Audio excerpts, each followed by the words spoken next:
Okay guys, welcome to Module 1. In this module, our expert will give you a brief intro to conversion optimization. So get ready to take some notes and let's jump right in. All right, so let's go over exactly what conversion optimization is. So on any given page or in any given advertising or marketing campaign, there's an action that you want your prospects to take.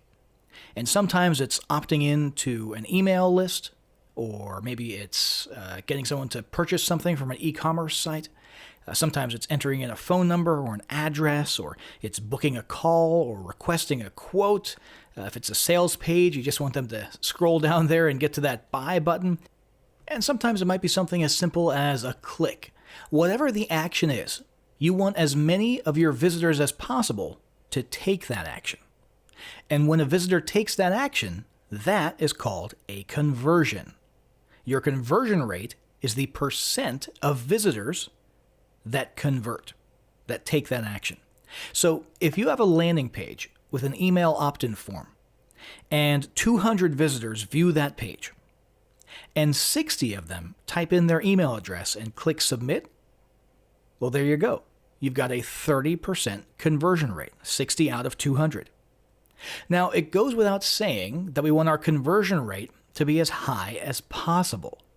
A higher conversion rate means that we get more leads, we get more appointments booked, we get more sales calls, more sales, more revenue, and so on and so forth, right? But there's one word missing from all of that. More is good, right? But the missing word is from. From. We don't just want more of the good stuff. We want more of that stuff, more leads, more sales, more revenue.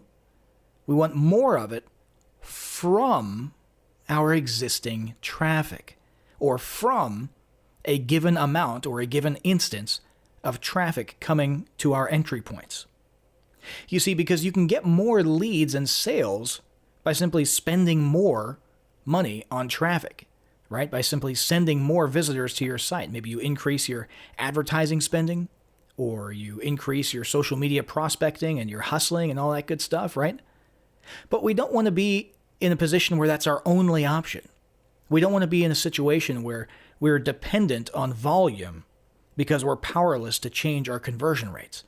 So we know that 100 visitors who come to our site, 10% of them are going to buy from us, let's say, just for example.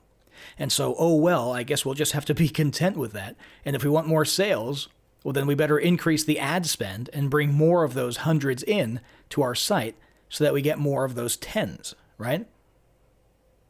10 people out of 100 buy from us, so let's just get more hundreds so that we get more tens. I mean, sure, that'll work, but it sucks. What we want is to get more sales and conversions out of the existing traffic. So ultimately, conversion optimization means efficiency.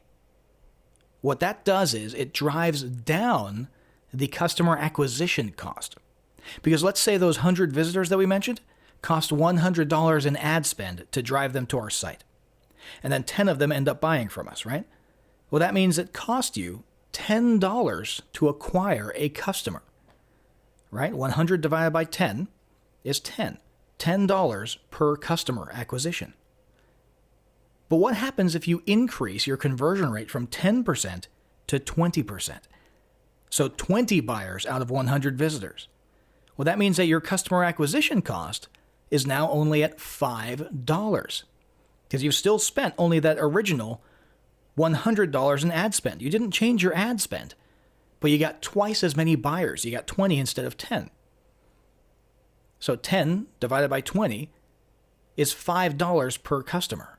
You've literally cut your customer acquisition cost in half, which means more profits left over from the sales that you make with those customers.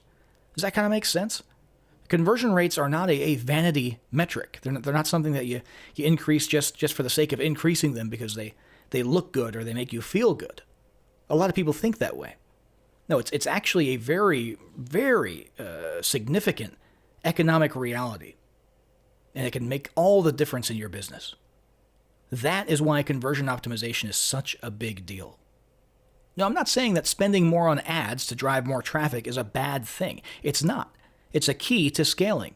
But it's infinitely better to increase ad spend and traffic volume if at the same time you're getting more out of all of that traffic by getting a better conversion rate.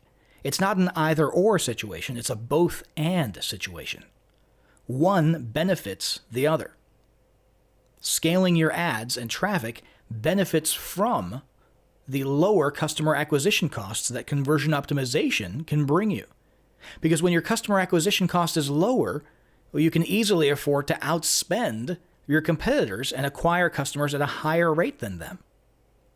So hopefully this was eye-opening to you if you hadn't really considered the what and the why of conversion optimization before. But now let's talk about the how. How do we get a higher conversion rate on our lead pages or our landing pages or our opt-in forms? Well, it involves a lot of creativity and a lot of testing and tracking and tweaking and a lot of playing with cool little tools. And in fact, it's actually pretty fun.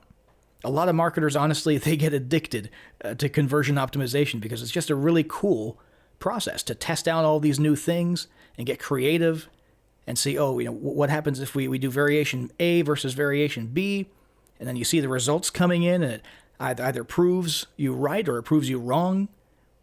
It's just a really very enjoyable, not to mention a very profitable science.